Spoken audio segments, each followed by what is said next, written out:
ሰላም ጤና ይስጥልን አድማጭ ተመልካቾቻችን እንደምን ዋላችሁ እንደምን አረፈዳችሁ እንደምን አመሻችሁ በእያላችሁበት የሰዓት አቆጣጠር ዕለታዊ አበይት ጉዳዮች የተሰኘው ፕሮግራማችን ጀመረ። ለመዘግየታችን አስቀድመን ይቅርታ እንጠይቃለን። ይቅርታችንን ተቀበሉን። ወደ ሌላ ጊዜ ላለማባከን በቀጥታ ወደ ፕሮግራማችን ይዘት እንገባለን። ሁልጊዜም እንደተለመደው እንደምታደርጉት እናንተም ኃላፊነታችሁን ተወጡ። ከሰገነቱ ከማማው ላይ ምኒልክ ዛሬም ንጉሥ ነው ብለን አውጀን ፕሮግራማችንን ጀመርን። ከቴክኒክ ባለሙያ ጋር በጋራ ሆነን እያዘጋጀን ወደ እናንተ መድረስ ያለበትን ሁሉ እንዲደርስ እናደርጋለን። ለዕለቱ የተዘጋጀንበት መረጃ ማስረጃዎችና ማሳያዎቻችንም እንደዚሁ እናቀርባለን። በቀዳሚነት የገባችሁበትን ቻናል ላይክ ያላደረጋችሁ ፈጠን ብላችሁ ላይክ አድርጉ። እሷን አንድ ኃላፊነት እንድትወጡ ትልቅ ኃላፊነት ነው። እሷን ስል እያሳነስኩት አይደለም፣ ትልቅ ኃላፊነት ነው። ግን ያላደረገ እስከዚህ ደቂቃ ድረስ ላይክ ሳያደርግ እየተከታተለን ያለ በፍጥነት ላይክ በማድረግ ይተባበረን። ሼር ያላደረጋችሁ ሼር አድርጉና የቀጥታ ስርጭት ጀምሯል ብላችሁ በፌስቡክ ገጻችሁ ጻፉበት። በዋትሳፕ፣ በቴሌግራም፣ በሜሴንጀር ባሏችሁ ግሩፖች ሁሉ ሊንኩን ላኩት። ከዚያም ፐርሰናል ደግሞ ለ5 ሰው ለ10 ሰው ለምታውቁት ያክል ይሄ ቻናል እንዲደርሳቸው በማድረግ ብትተባበሩ አበጃችሁ። ትልቅ ኃላፊነት ተወጣችሁ ማለት ነው። የሚ በጣም እናመሰግናለን። በሱፐር ቻት ሱፐር ስቲከር ድጋፍ በማድረግ በርቱ ብላናለች። እናመሰግናለን፣ እንበረታለን። ሁላችሁም ያቅማችሁን ድጋፍ በማድረግ ቆይታችን የተቃና እንዲሆን የበኩላችሁን ጥረት አድርጉ። በኮሜንት የምትሳተፉ ትልቅ ነገር እንዳደረጋችሁ እንቆጥረዋለን። እንኳንስ በምትችሉት ነገር የምታደርጉልን ድጋፍ ቀርቶ፣ ስለዚህ ድጋፍ በማድረግ ረገድ የምትችሉትን አድርጉ።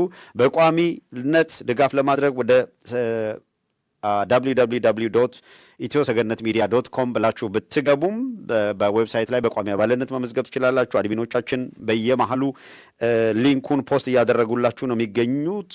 እሱን በመጫን የአባልነት ምዝገባ ላይ መመዝገብ ትችላላችሁ። እዚሁ ደግሞ የገባችሁበት ረምብል ሰብስክራይብ አድርጋችሁ የገባችሁ ካላችሁ ደግሞ ከስር ዋን ታይም ድጋፍ ማድረግ ለምትፈልጉ ለሰብስክሪፕሽን የ5 ሰው የ4 ሰው በወር $2 አድርጋችሁ የ4 ሰው የ5 ሰው 1 ሰው መክፈል የሚችልበትን ኦፕሽን ሁሉ ይሰጠዋል። ከዝቅተኛ ከሚኒመም እስከ ቻላችሁ ድረስ የምትሰጡበት ድጋፍ ማድረግ ለምትፈልጉ ድጋፍ የምታደርጉበት ኦፕሽን አለ። እሱን ድጋፍ እያደረጋችሁ ተከታተሉን።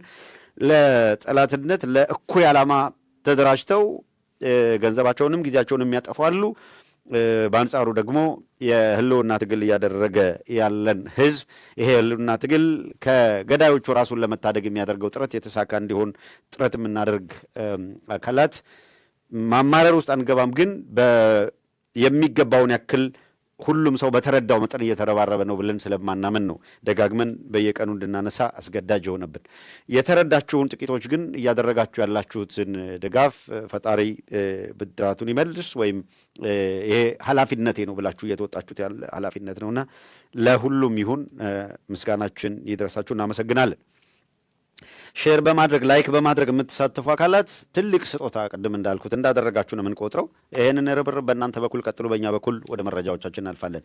አብይ አህመድ ጦርነቱ ከኤርትራ እንዲጀመር ትዕዛዝ የሰጠበት ምክንያት በአዲስ አበባ የተፈጠረው ግብግብና የ2 ድሮኖች መከስከስ የሚል ርዕሰ ጉዳይ ይዘናል። 2 ድሮኖች ተከስክሰዋል። የት ነው? በነማን እንዴት ተመተው ወደቁ የሚለው እናነሳላችኋለን። ከሰሞኑ እንግዲህ በተለይ ከአማራ ፋኖ ህዝባዊ ድርጅት እንቅስቃሴ ጋር በተያያዘ ከቴክኖሎጂውን በአግባቡ ለመጠቀም እያደረጉ ያሉትን ጥረት የሚያሳዩ ቪዲዮዎች ደጋግመን ሰሞኑን ስናሳያችሁ ነበረ። የአብይ አገዛዝ አውዳሚነት የላካቸው ለጭፍጨፋ የላካቸው ሰራዊቶች በየት በኩል ምን ያህል ሰራዊት፣ ምን ያህል ኮምቦይ፣ ምን ያህል ታንክ፣ ምን ያህል ዙ ከነ ወታደሩ የሚያደርጋቸውን እንቅስቃሴዎች በጥንቃቄ የሚከታተሉ የዚሁ ምድብ አካላት መረጃ ያሰባስባሉ።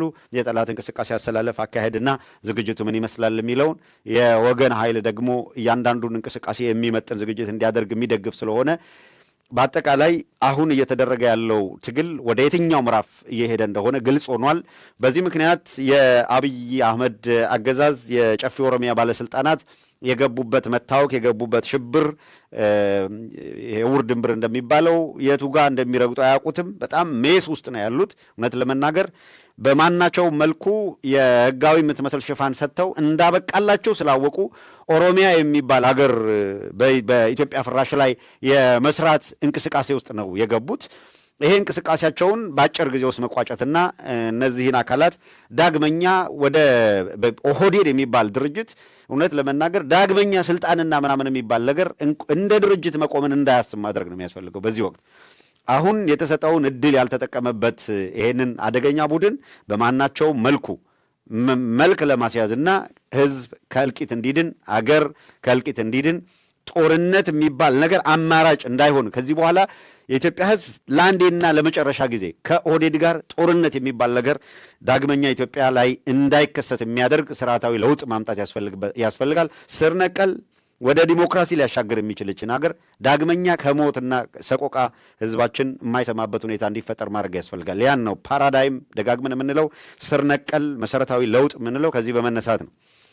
በርዕሰ ጉዳያችን ላይ አብይ አህመድ ጦርነቱን ከኤርትራ እንዲጀምር አዟል። የአብይ አህመድ ትዕዛዝ ለመፈጸም የሚችል ኬፐብል ወታደር አለ ወይ? ሰሞኑን ስንነግራችሁ የነበረው ነገር አለ። አሁንም ምንላችኋለ ምክንያት አለው ትዕዛዝ የሰጠበት። እነ ሱሌማን ደደፎ ወጥተው እየዛቱ ነው። ጺሜ ማሳደግ ያክል ፖለቲካ ቀላል አይደለም። ሱሌማን ደደፎ በተደጋጋሚ ጊዜ ፖለቲካን በጣም በወረደ ቋንቋ ከገለጽ ነው እንደ ቅርሻት በጣም ከባድ የሆነ ለሚዲያ ላይ ልንሰማው የማይገባ ቃል ነው። በዚህ ደረጃ በጣም የተዋረደ ሰው ነው። የኢትዮጵያ ውስጥ የቀድሞ ጦር ሰራዊት አካል የነበረ ነው ሱሌማን ደደፎ ማለት። የመጨረሻ ጠርዝ ረገጥ ዘረኛ ነው። አሁን ደግሞ የዚህ የዋሃቢስት እንቅስቃሴን በክንፍ በኦህዴድ ውስጥ እየመሩ ካሉት አካላት አንዱ ነው። እነዚህን እንቅስቃሴዎች በተሰለጠ መንገድ እንዲሄድ በማድረግ ረገድ በርካታ ስራ እየሰሩ ነው። ቀላል ነገር አይደለም። በጨልታ በምናምን የሚታይ አይደለም። ሰው እነ ሱሌማን ደደፎ ህፃን ልጅ ምንድን ነው የምትሉት? ከአቅሙ በላይ ካጠባችሁት ጡትም ለህፃን ልጅ ወሳኝ ነው አይደለም? ከአቅሙ በላይ ማለት ሊጠባ ከሚገባው በላይ ከሆነ ግን አቀረሸ ይባላል ልጁ። አሁን ኦህዴዶች እንደዛ ናቸው።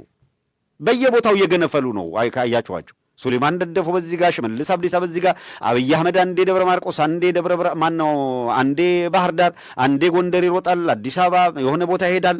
ማይክ ጨብጦ የሆነ ነገር ለማስተላለፍ በኦሮምኛ አለ፣ በአማርኛ አለ፣ በምናምን አለ። አሚኮ ላይ ሄደ፣ የተንኳኳ በየቦታው እየሄደ ምንም አሚኮ ላይ አይደለም ምንድነው መሐመድ ተሰማ ጋር ተነጋግሮ ምንድነው ቋሪት ያለው ተራራ ወይ እዛ ላይ ወጥቶ ወይ ራስ ዳሽን ላይ ወጥቶ ይጩህ ከፈለገ በፈለገው መንገድ ይሂድ። ከዚህ በኋላ አብይ አህመድ የሚገዛው የልብ ማነው በአማራ ውስጥ የለም። ልብ የሌላቸውን ኦልሬዲ ገዝቶ ጨርሷል። ልብ የሌላቸውን ልብ ያለው የአብይ አህመድ